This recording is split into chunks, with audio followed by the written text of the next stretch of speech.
Firebase Cloud Messaging is a simple and reliable way to send notifications to your users. Let's see how we can set it up. First, create a new Flutter workspace.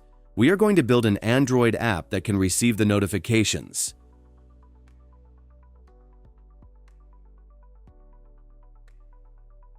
When you start a new workspace, it comes with the Flutter demo app. We'll modify that demo app so it can receive notifications. Before building the mobile app, though, we need to create a backend for it. I'll keep Gemini enabled, so there's an AI chat next to the Firebase console in case we need a quick assist. I'll also keep Google Analytics enabled. It gives more metrics about what's happening in the app. You need to have a Google Analytics account for that, so I'll choose the account I created earlier. The backend is ready, and we can go back to making the mobile app. There are a couple of ways to connect the app to the backend, but I'll be doing it using the command line. First, open a new terminal, and then we need to log into my Firebase account.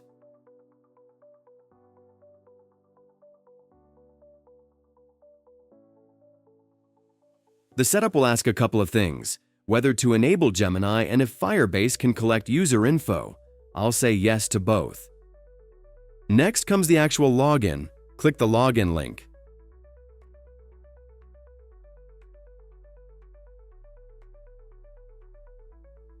It asked if we already ran the Firebase login command. Yes, we did. Then we need to check that the session ID matches the one from the command line. Yes, it does. After that, we get the authorization code. Copy that.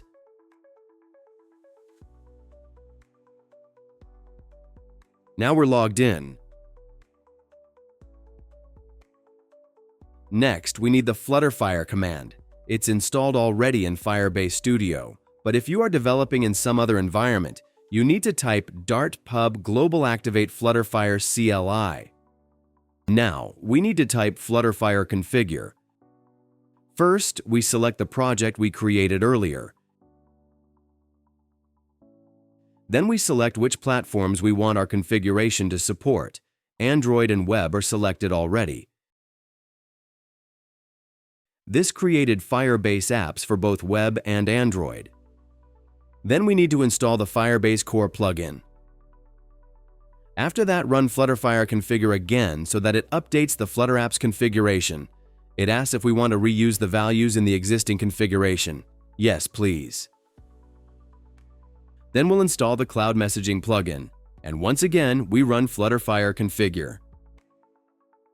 The last thing I'll install is Firebase Real-Time Database. This is for saving the tokens to the backend. You'll see why later. Alright, the backend is now hooked up to the Android app.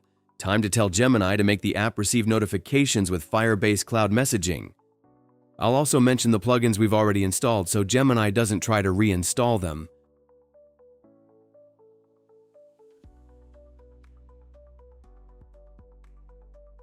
After Gemini updates the app, do a hard restart to see the changes.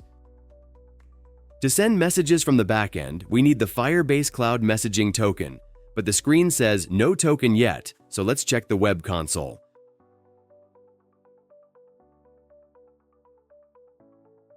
The console says authorization denied.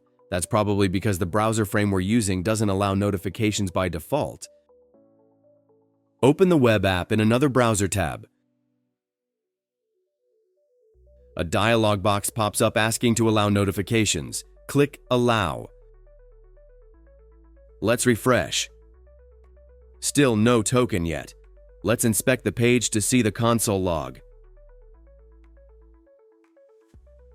There are a bunch of errors. I'll copy the console output and paste it into Gemini to fix it.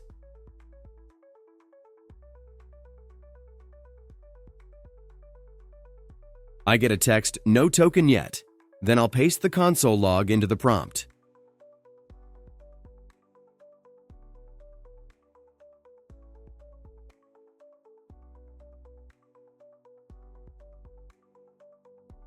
Do another hard restart. There's the token. It looks like the web app is ready for testing. As you can see, the web frame now says authorized. Good. Let's check what we have in the Android app. A dialog box appears asking if we allow notifications. Yes, please. I think we need a hard restart for Android 2 at this point, because I'm not sure what changes have been made to the app. Looks like Android is working as well because we can see the token. From the debug console, we can copy the token to test if it works. Time to head back to the backend. Go to the messaging view and select Create your first campaign. Choose Notification Messages. Type a title for the notification and then some text.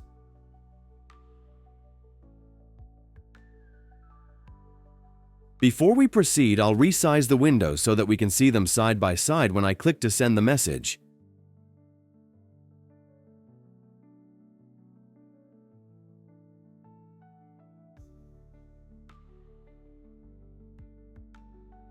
Paste the token into the field.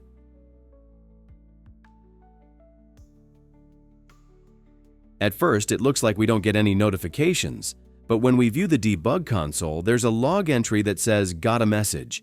So our app was able to receive the message, but it doesn't show it as an Android notification yet. This already proves that cloud messaging works between the client and backend, but let's proceed to add the actual Android notifications.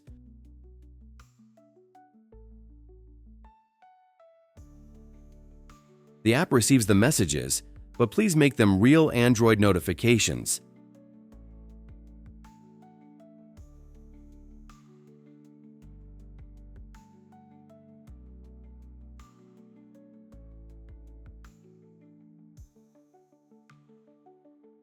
And then we do a hard restart. It looks like we got errors, so let's click Show Log.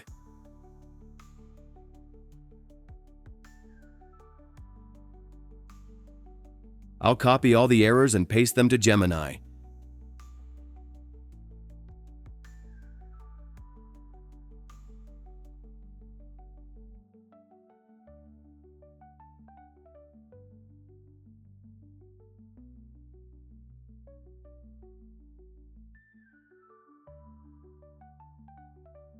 Then hard restart again. We have another build failure. I'll paste the errors again to Gemini.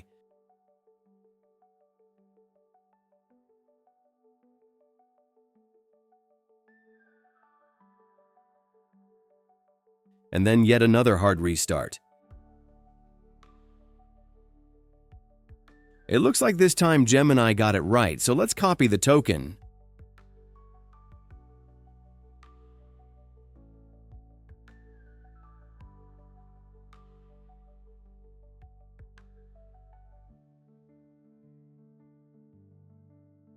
And we have a real Android notification.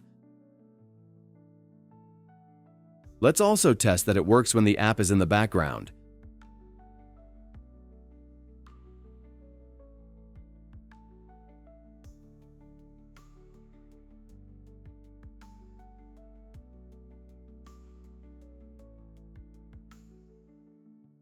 Now we can see two notifications. It works in the background too. In case you are watching this tutorial to see how to make Firebase in-app notifications work, let's also see the steps on how to set them up. For the style, you can select card, modal, image only, or top banner. I'll select a card. Then, I'll select some colors that are going to match the image I'll attach.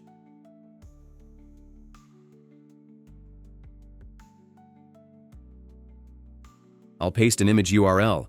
Note that this image must have an aspect ratio of 3:2. Lastly, you can add a button. I'll just leave the button text as it is. Now, a small difference from the notifications we saw earlier is that here we need a Firebase installation ID, not a token. Let's see the prompts we need for Gemini. I'll just show what I used. To keep the tutorial short, I won't do a full demo, but if you need one, drop a comment and I can make a dedicated in-app messages tutorial later. You need two prompts. First, add printing Firebase installation IDs to the debug console. And after that, add support for Firebase cloud messaging in-app messages. There will be some errors, but Gemini was able to fix them. Here's the final result. To get notifications working on a real physical device, we need to save the tokens to a backend database, which is standard for any real-world app. So I'll create a Firebase real-time database. I'll select test mode for the backend, which means all the data is public. If you need to know how to configure a real-time database for production, you can check out my channel for that tutorial. Now the database is ready, and it is time to prompt Gemini. Modify the app so that it stores the token and a timestamp in the database. Then we need to provide the URL to the database, which we can get from the backend.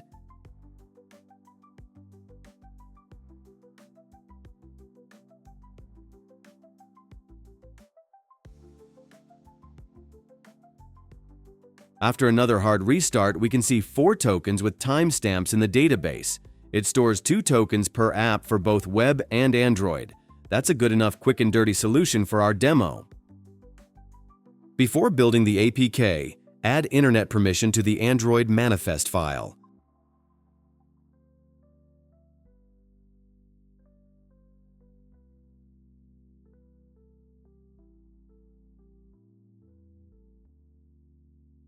Then let's build all. Flutter build APK.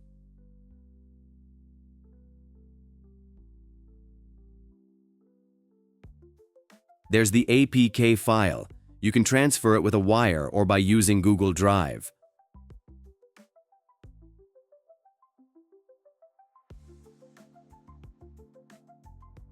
After executing the app for the first time, we can see a new token in the database.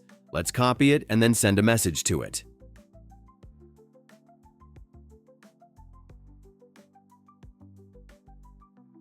On the right, you can see a screen recording on my real physical Android tablet. And there is the notification. Let's also try sending an image URL with the notification. I'll copy a URL from one of my free pick images.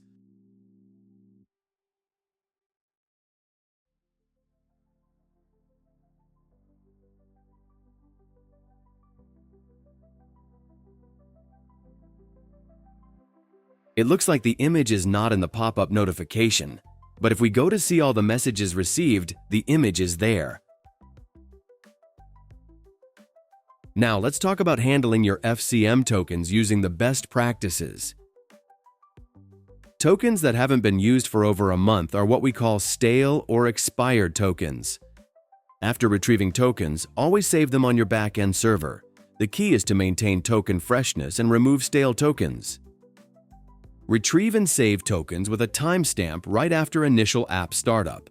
You also need to update a token whenever a user switches devices, reinstalls the app, clears app data, or when the token becomes active after expiring. Set a specific time limit for when you consider a token stale, and make sure your app detects and responds to any invalid token responses from the cloud messaging backend. You should update tokens regularly and remove stale ones from your database. If you are using topics, be sure to unsubscribe those stale tokens from the topics as well. Lastly, only send messages to app instances that are actively being used and measure your delivery success.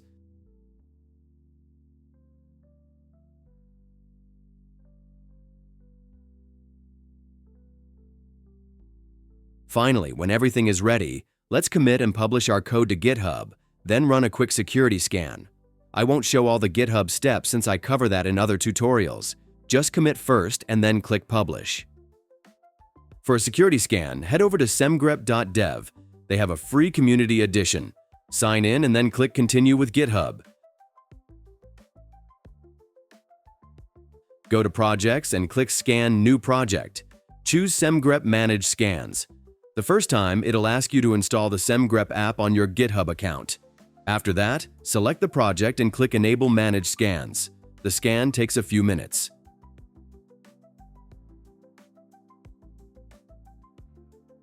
It's ready, and we have 3 issues. The first one is about the Firebase Backend API key. This isn't actually a secret because it only links your app to the backend, and your security rules are what prevent misuse. Still, it's good to be aware of this, especially if you publish your code publicly. It looks like the second and third issues are the same thing. So in the end, it seems like we are safe and there aren't any significant problems. That wraps up this tutorial. If you liked it, please share it. Happy coding!